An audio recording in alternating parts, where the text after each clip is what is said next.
This morning we're going to look at Matthew chapter 25, and we're going to look at the parable of the talents. And you know this story well, and I'm not going to pretend to add anything to it that you've never heard this before.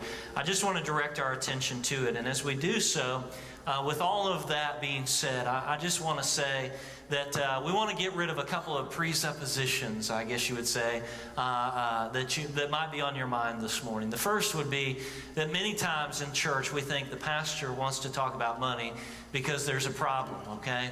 And I want you to know this morning there's not a problem at all. By God's marvelous grace and to His glory, you guys have been such a faithful group of folks that we are actually in our budget running over 10% of a surplus this year. And God gets all the glory for that, and I'm thankful for your faithfulness. We have been able to spend above and beyond our budget in areas that we had not necessarily planned, whether it be the women's conference or youth events or whatever it is. As we look at the year, God has just been so gracious to us through your faithfulness. We are not talking about money this morning because there's a problem, all right? Second thing is that generally speaking, we want to talk about money because in the church, or we believe that we want to talk about money in church because the pastor has a hidden agenda, or maybe even it's a public agenda, like buying a new plane. I want to assure you this morning that I have no need of a plane. If you wanted to get me one, that would be fine, all right? But I wouldn't even need a $68 million one, okay? We could spend $18 million if you like and get a plane. It would be sufficient for most of our needs, and we'd need some help building a runway back in the back if you guys could help with that. Neither of those two scenarios is being played out this morning. We talk about stewardship because it's a biblical thing to do so. Because it's something that we need to have put on the forefront of our minds. We talk about stewardship because Jesus talked more about money than He did heaven and hell combined. We talk about money and we talk about how we spend our resources and finances to make you as uncomfortable as possible at church, all right? Obviously, we talk about money because the Bible talks about money, and it's important for our lives to do so, okay? So I say all that to say, Matthew chapter 25, I wish that you would stay here until about 3 o'clock this afternoon and let me preach from verses 14 all the way down to verse number 30. But since you're not going to let me do that, I want to look at just verses 14 down to verse number 19, and I'll add a few notes on the others as we go along. It says, "For it will be like a man going on a journey, who called his servants and entrusted to them his property. To one he gave 5 talents, to another 2, and to another 1, to each according to his ability. And then he went away. He who had received the 5 talents went at once, and he traded with them, and he made 5 talents more. So also he who had the 2 talents made 2 talents more. But he who had received 1 talent went and dug in the ground, and he hid his master's money. And now after a long time, the master of those servants came, and he settled accounts with them." You know, the context of Matthew chapter 25 makes these words all the more impressive and important. Because basically what's happening in Matthew's gospel is Jesus' earthly ministry is coming to a close. In fact, according to Matthew's gospel, in just about 2 days, Jesus is going to be delivered over to the rulers and authorities to be crucified. And you know that when He leaves the earth, these apostles are going to be left behind. Even though they don't know all of the events that are going to unfold, and even though they don't have a full understanding, Jesus does. And because He knows that His time on earth is coming to an end, He recognizes that He needs to teach these apostles an important lesson. A lesson that will guide them and direct them in the years to follow, because they are going to be on their own. They are going to be entrusted with the greatest gift that mankind has ever seen before. They are going to be entrusted with the gospel itself. They are going to be given the gift of the gospel ministry. They're going to be entrusted with it, and they're not going to have Him looking over their shoulders. They're not going to have Him standing there constantly telling them what to do, as He has been so intimately in their lives for some 3.5 years. They are going to have to just do what they're supposed to do without Him present. And so it makes His words all the more important. You know, I don't know about you, but I like to read a good book. I don't really like reading bad books. I don't know who does, but I like to read a good book from time to time. In fact, it's one of the things that drives Miss Kelly crazy, because we'll go on vacation, and I am totally satisfied by just getting up in the morning and opening a book and never moving until the Cardinals game comes on, and then I move to the couch, right? Now, she's completely the opposite. Now, we've got to have everything planned out, what time we're going to the mall, when we're going to the zoo, when we're going to the aquatic center, when we're going to, you fill in the blank, right? When we're going to General Jackson's graveside, and the list goes on and on and on. This detailed schedule. That's not me. I like to just curl up with a good book and sit and read and then fall asleep reading the book, right? I mean, because that's just who I am. One of my favorite things about a book is the ending of the book. I don't know about you, but most of the time I'm just reading the rest of it to get to the end. Or maybe you don't like books. Maybe you like a movie, right? How many of you would like to go see Marvel's Avengers 2, Age of Ultron, right? And leave before the credits roll. Because you know that at the end, during the credits, that's when they actually tell you what's about to happen, right? Nobody does that unless you're crazy. You stay through the whole thing. Here's my point. The end of a story, the end of a movie, it takes all the cast of characters, it takes all the plots, it takes all the twists and turns, and it brings them to a moment where they're all put into this package, this closing remark. Essentially, that's where we're at in Matthew 25. We are at the end of Jesus' ministry. And he stands here in this moment, and he's about to take everything that he has said and taught and shown them over the last 3.5 years, and he's going to put it in a box. And he's going to wrap it in a nice bow and say, this is what you're supposed to do. In fact, it's like, you might say it's the most important lessons of everything. Or at least it's the thing that is going to frame all of those lessons and pull it all together into one final thought.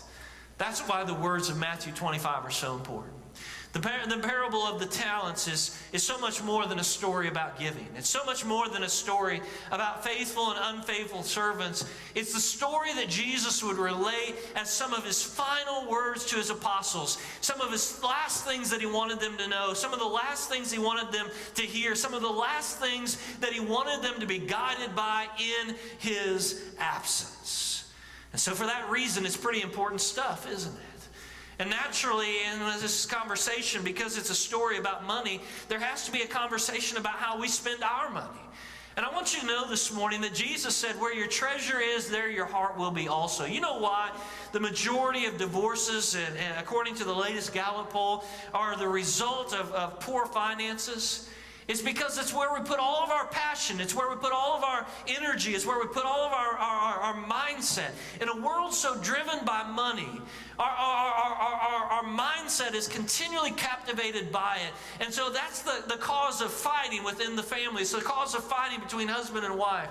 I think that's what Jesus knew when he wanted to speak about money so much. And so I want you to know as believers that if it's so important in our world and it was so important to Jesus, then our money ought to be important to us as well. And how we spend that money. Matthew chapter 25, you know the story also well. I'm not going to pretend to add anything new this morning. I just want to give you 3 impressions. And I'm going to do them to the best of my ability, and then I'm going to leave it for you to decide how to move forward. My first impression from this story comes from the journey itself. I want you to notice in verse number 4 exactly what Jesus says and does not say about the journey of the Master.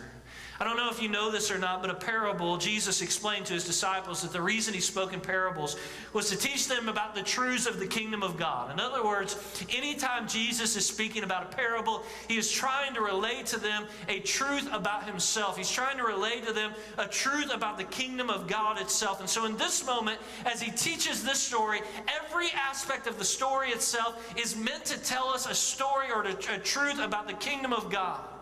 And so when you come to the first part of this story, the journey itself by the Master, it speaks a lot about what Jesus wants to relay in this moment. The journey being referenced here is so vague because in verse number 14 he says it will just be like a man who is going on a journey. And obviously in the context, Jesus is speaking about himself. I've already told you this is the end of Matthew's gospel, and it's some 2 days before he's going to be delivered over to be crucified. The apostles in this moment, they did not realize all that was going to unfold. They did not realize that he was going to be crucified, and they didn't realize everything. They didn't realize the future resurrection, and they didn't realize the ascension that was about to take place. But Jesus knew all of these things, and he knew that he would be leaving them. And so he's speaking of himself here in this moment when he says that it was like a man who went away. He's telling his apostles in this moment, I'm about to leave you behind. I'm about to leave you in this place, and I'm not going to be here with you. I'm not going to be here to hold your hand and to coddle you and to make sure that you have every answer. I'm going to be gone from you. In fact, that's all of the context of Matthew chapter 25. In fact, leading up to it, we have the story of the parable of the virgins who were awaiting the arrival of the bridegroom. And then there's the story about the signs of the ages to come and what the apostles could expect to see in the later days.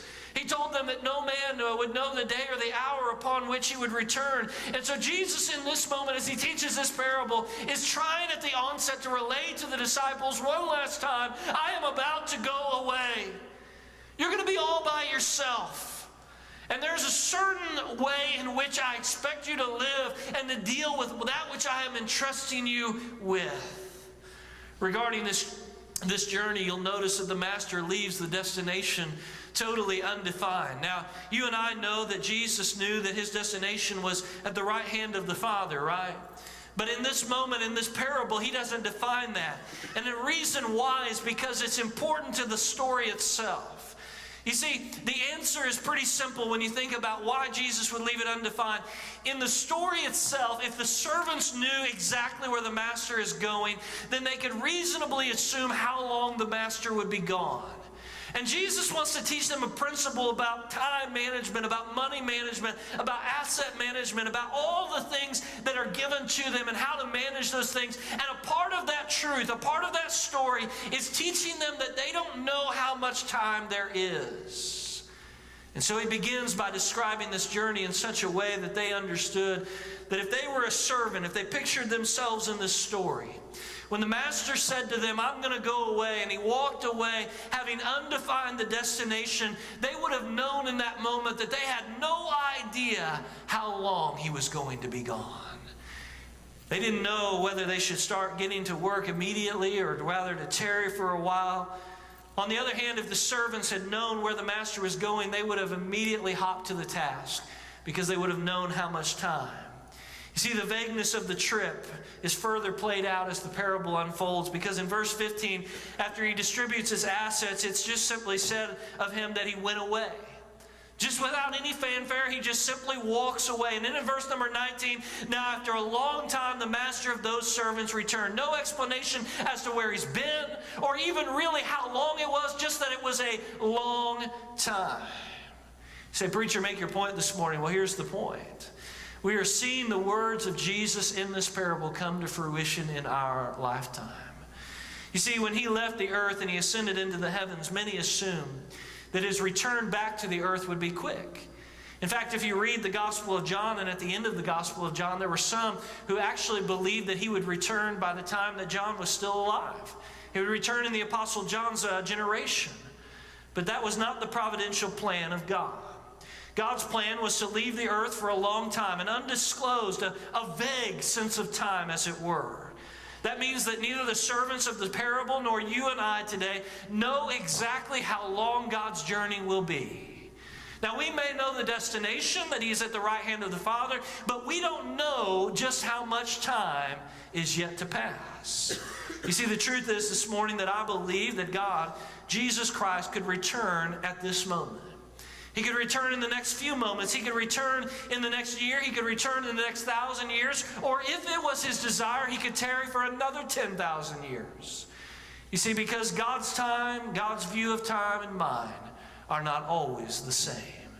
And you say, how can you say that? I mean, I look around at this generation and I see all the problems. Listen, every successive generation from the passing of Jesus has always believed that they were living in the time in which Jesus would come back.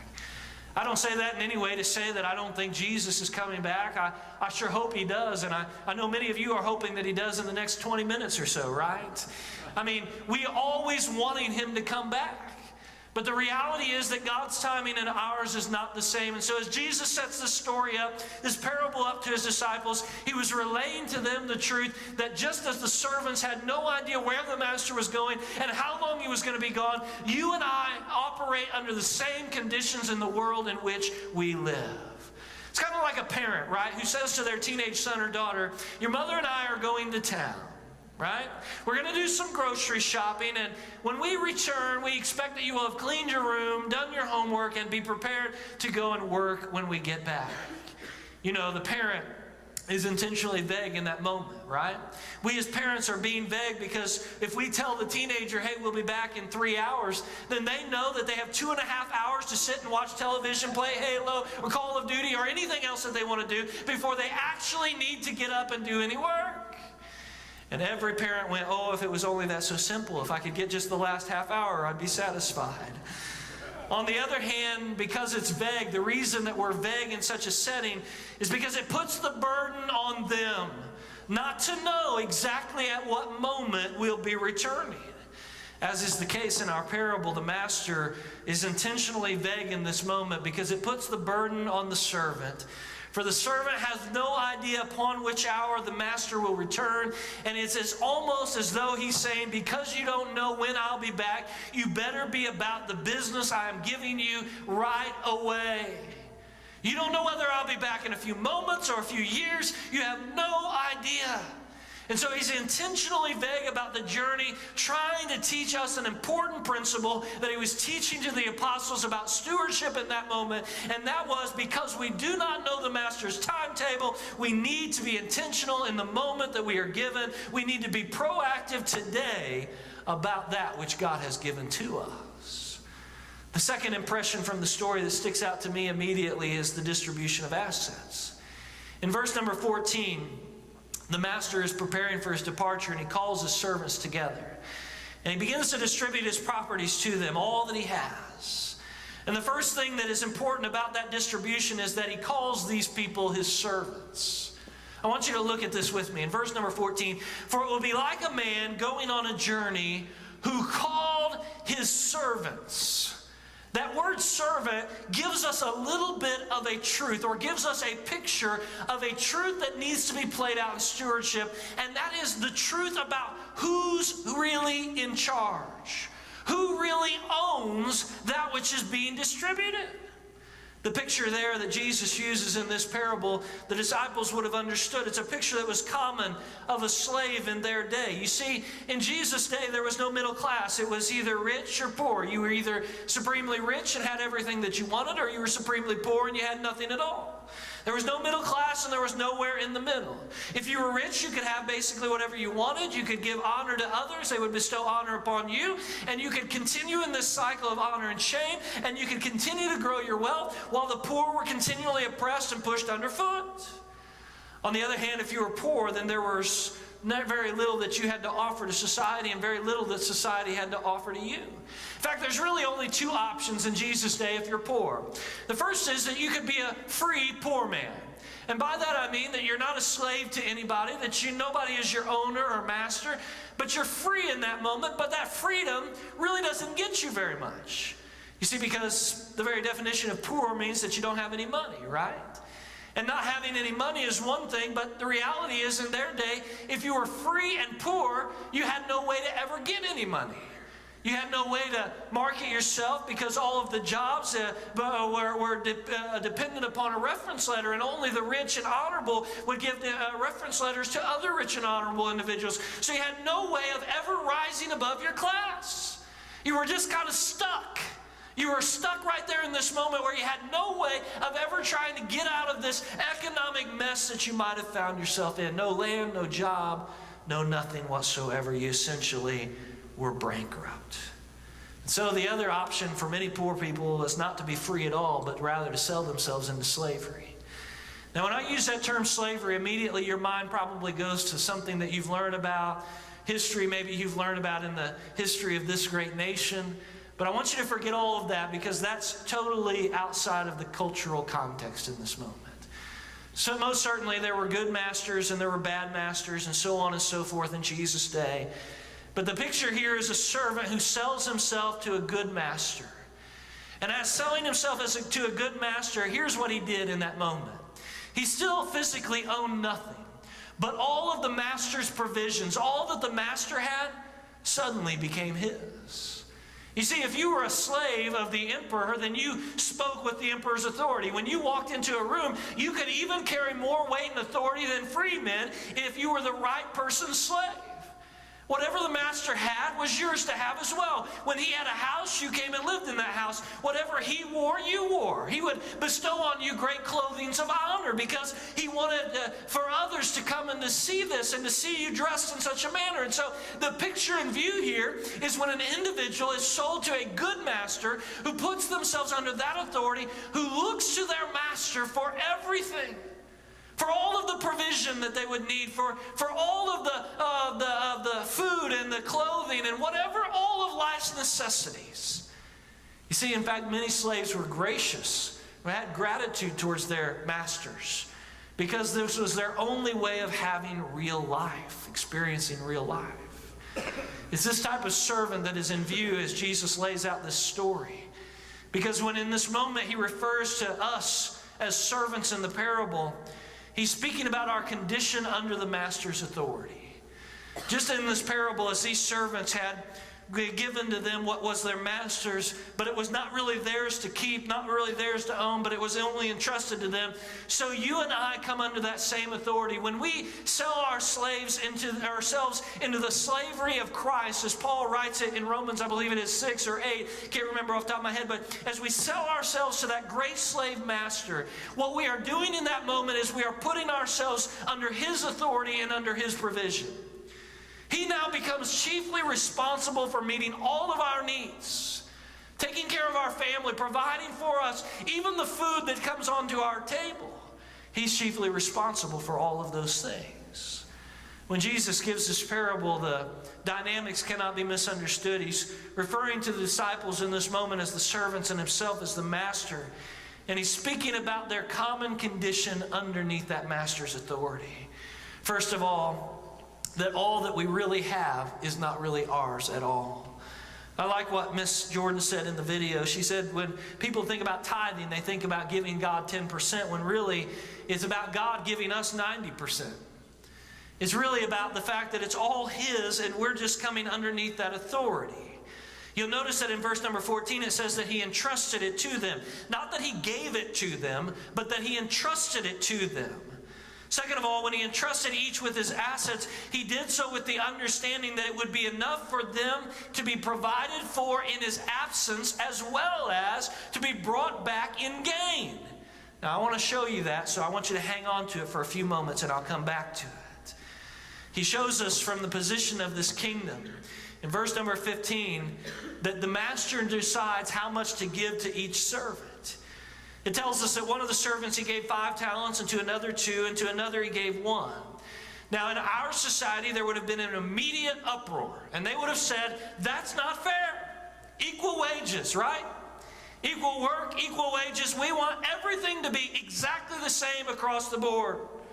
Now I'm not going to get into a political sermon at this moment, but I want you to notice that Jesus sets himself up. He's the master, they're the servants. And in the story, in the parable, the master decides how to distribute to the servants, to the stewards, right?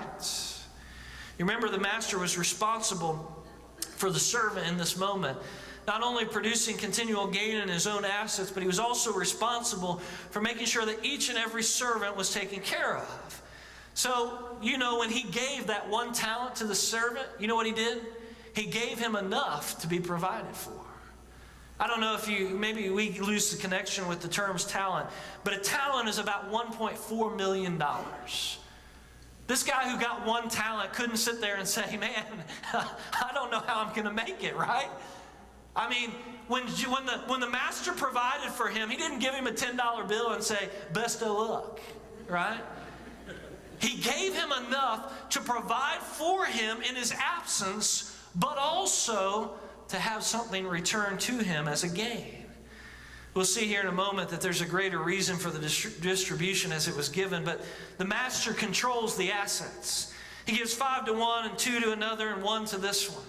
To the servant that he gives 5 to, he immediately responds, it says, by getting to work, that he left at once, right? And he takes the 5 talents and he produces 5 more talents with that. To the servant that he gave 2 talents to, he goes away and he brings back 2 more later on. But then there was that third fellow who he was afraid of his master and apparently afraid of the economic climate. And instead he does nothing with his talent. and he just returns what was given to him. Now, as we hear that, our minds should immediately come to a truth, and I want you to know this truth this morning. If you are the master, who are the obvious servants to be praised in this story? You don't have to wait till the finish line, do you? Obviously, those that you gave the 5 to and to the 2 to, they're worthy of praise, because not only were they provided for, and not only did you get back what you had given in the first place, which would have been a gain in itself, but you also got back more. You doubled your money. Do you suppose this morning that the master was an ignorant man? Do you suppose this morning that the master didn't know who to give to? Especially in light of the fact that we understand the story is used to being speaking of the second coming of Jesus, it's more than reasonable to assume that the master was a pretty smart fellow, right? He was probably a good businessman. Even the third servant believed he was a good businessman. Even the third servant said, you know, you're pretty harsh little dude here, you know. You've reaped where you've not sown. And even the third servant recognized that this guy was a pretty smart guy. The master says as much when he writes in verse number 15 that he gave to each according to their own ability. In other words, when he walked down the line and he gave to this servant 5 talents, and he gave to this one 2, and he gave to this one 1, he knew in his mind that this servant was trustworthy enough to have 5 talents. This one was trustworthy enough to have 2, and this one was only trustworthy for 1. Boy, that leads me into a difficult truth, doesn't it, this morning? Because it leads us to the truth that a part of stewardship begins with the fact that the master knows how much I can be trusted with.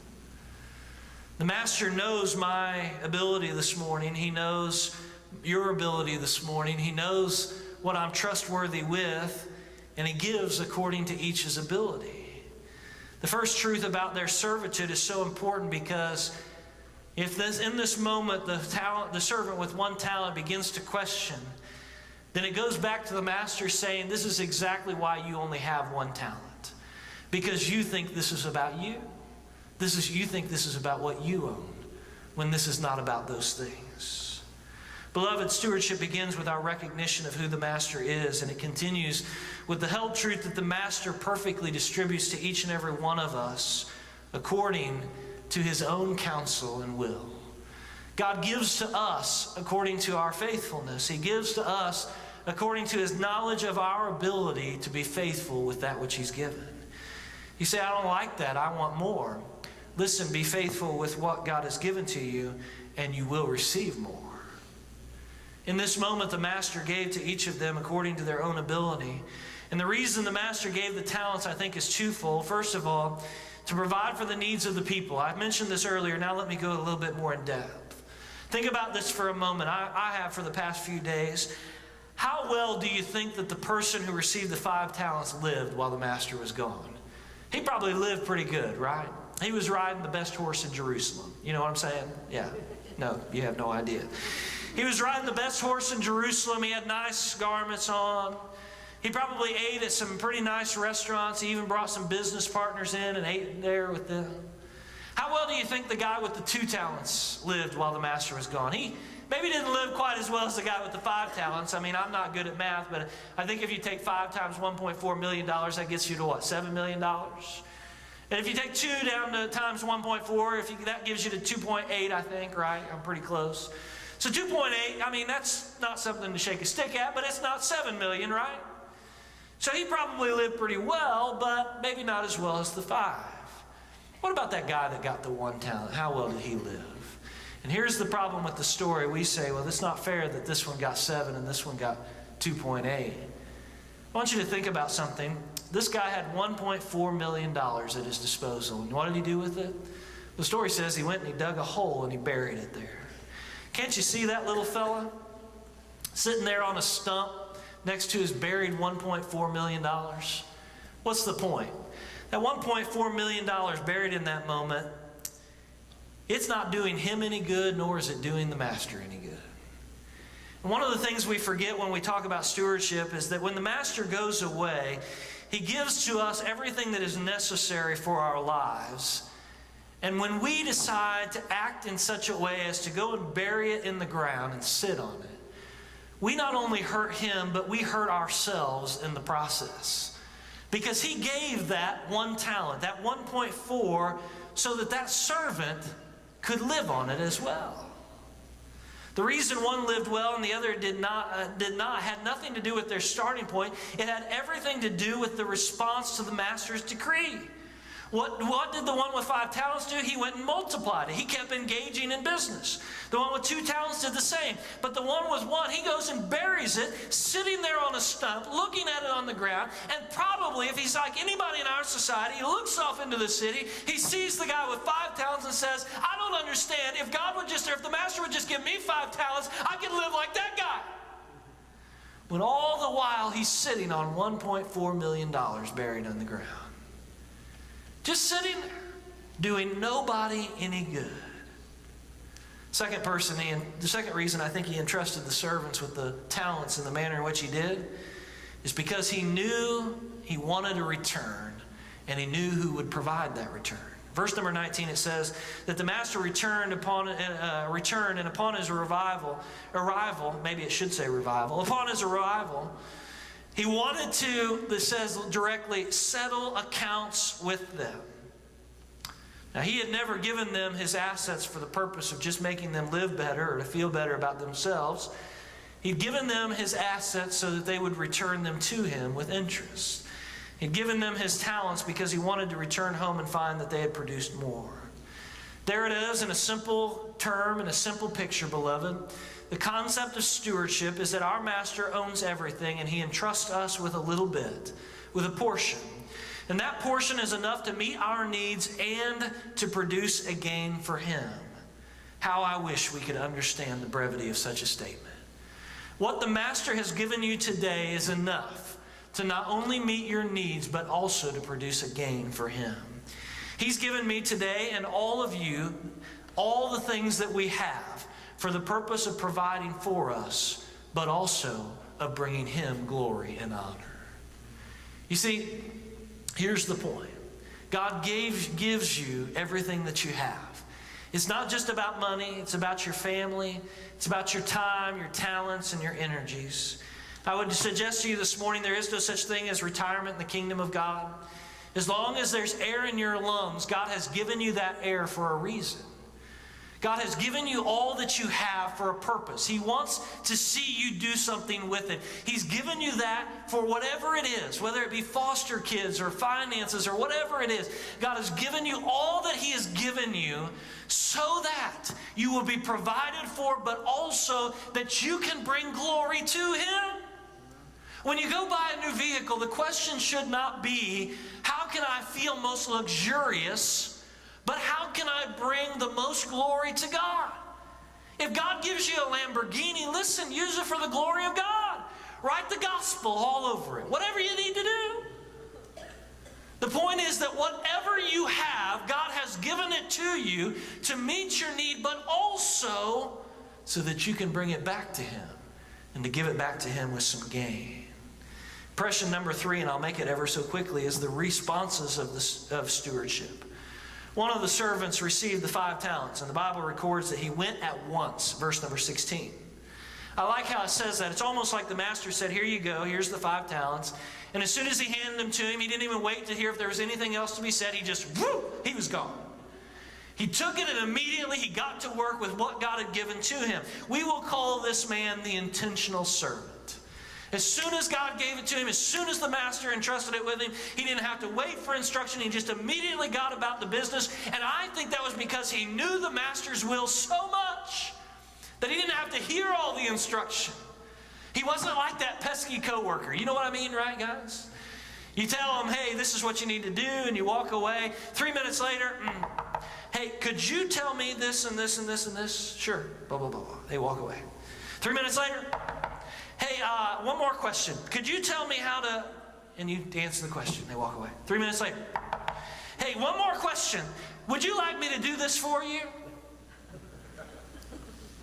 He wasn't like that type of individual. He knew the master's will so much that upon the reception of those 5 talents, he didn't have to sit around and wait about it. He just immediately jumped on to the master's business. He went at once and got going. I like what Brother Barry said in the video about, I know it embarrasses him for me to call him out, but about I don't have to normally pray about these things for 6 months. Now I know sometimes we do have to pray about things, like, right? Sometimes it takes a lot of searching. It's like I've heard folks say, hey, listen, I'm just praying about whether I should tithe. What are you praying about? If you know the Master's heart and the Master's will, you don't have to pray about that. He wants you just to be faithful. Be the intentional servant. Second guy, he gets 2 talents. And he does something a little bit different. Not all that much different. The product is the same, and that is that he goes out and he uses them, he engages in business, and he comes back and he returns 2. But there's only a couple of absent words, and that is that it doesn't say he went away once. Now, I don't know, and maybe we're reading too much into it, but I think that this guy maybe just kind of paused for a moment. Master gave him the 2 talents. He sat there for a second and he thought about it. What do I need to do? He is the John Madrid at Cornerstone Baptist Church, right? Instead of immediately jumping in and building whatever it needs to be built, and we draw up plans, we engineer it, right? We take the 2 talents and we try to figure out how to divide it down to the dollar, right? And we try to really engineer around this thing. Think about it for a long time, right? That's kind of how this guy was. That's not a bad thing. He was just as faithful, but he was just different. The other guy immediately, he went out and he did it. Sometimes I'm a little bit like the second guy, I think. Sometimes God gives me something and I'm not immediately on top of it. I tend to step back. I tend to slow things down. Sometimes for good reasons, sometimes not for very good reasons. Sometimes I become faithful, but it takes me a little bit to get there. Then there's that third guy and his third response, and we'll call him the unfaithful servant. You know his story already. He gets 1 talent, he goes and he buries it, he does nothing with it. And then when the master asks him, he comes to him, and he even hurts the master in his response. Now, one thing I thought about as I look into this man's story is, why do you think the master was gone away so long? Well, I think the master was gone away for so long because of 2 things. First of all, I think he wanted to give each of the servants ample opportunity to redeem the time. I think if he'd walked to the end of the lane and come back and he'd looked at the servant with 1 talent, the servant with 1 talent would have said, hey, you didn't give me enough time. I know the other guy's down at the square right now, but you didn't give me enough time. If you just tarried a little longer, I would have done it, right? So he eliminates their excuses. The second reason I think that he tarries for a long time and coming back is because he wanted to be patient. I think he was hoping that somewhere along the way, that 1 talent servant, that unfaithful servant, while maybe he was sitting on the stump next to his buried treasure, might think to himself, this is foolish. This is really quite silly to be sitting here and not letting this do any good for anybody. Maybe I ought to go and get some economic lessons from the servant with 5 talents. Maybe I ought to go down there and learn from him and begin to put this, or maybe I should at least go down there and give him my talent and ask him to do something with it. You see, I guess the point of the story is that God is a patient master.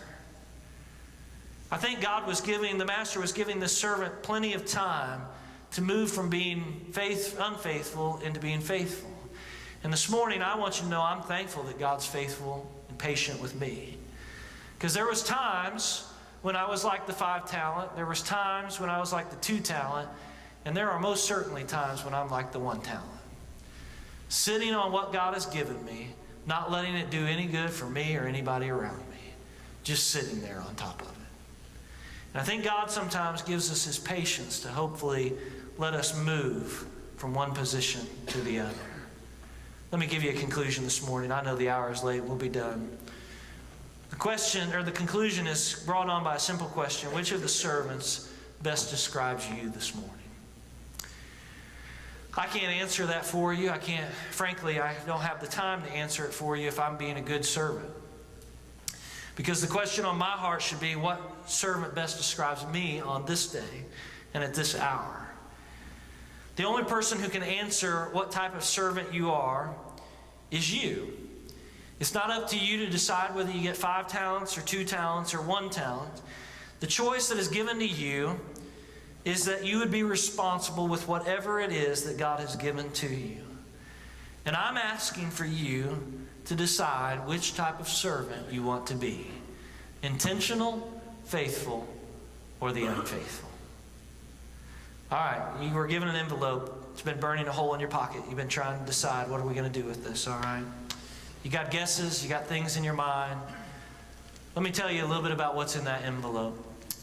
What's in that envelope is an opportunity for us to have a little bit of fun as a church, and an opportunity for us to make application to our lives to the truth that we espouse. I believe wholeheartedly this morning that this story relates in my life, and I believe that you know it as well, and it relates to you as well. So many times on a Sunday morning, I'll preach a sermon, and then I'll just expect that you're going to walk out the door and make application. Today is not that day.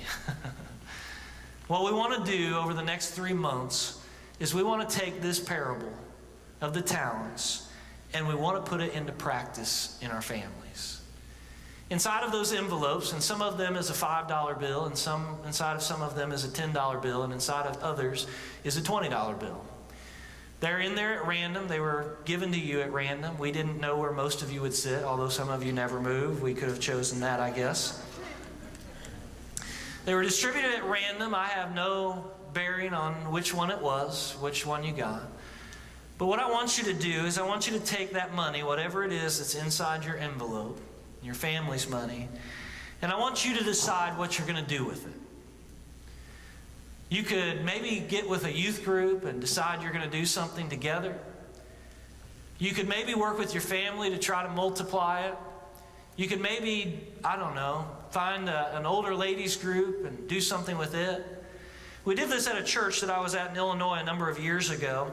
We passed out something like $3,500 that day, and I called the pastor just to get this number correct, and we collected 3 months later over $50,000 on that $3,500.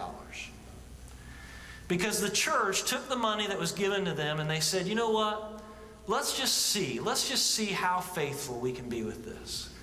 Our youth group at the time, what we did was we went out and we invested in a bunch of pink flamingos. You say, that's a good investment for the kingdom of God, right? It was, absolutely. Because what we would do with those pink flamingos, we would go and put them in people's yards, and then they had to pay to get them removed. And then they could actually pay to have us go and put them in somebody else's yard. Listen, the pastor gave like he had never given before. One gentleman took a $5 bill and turned it into $6,000 in return. He bought a baseball card and he continued to trade till he came back with $6,000 3 months later.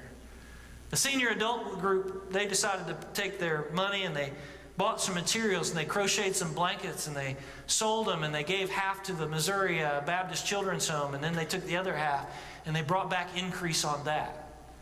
Other ladies decided, families decided that they would do a bake sale together, right?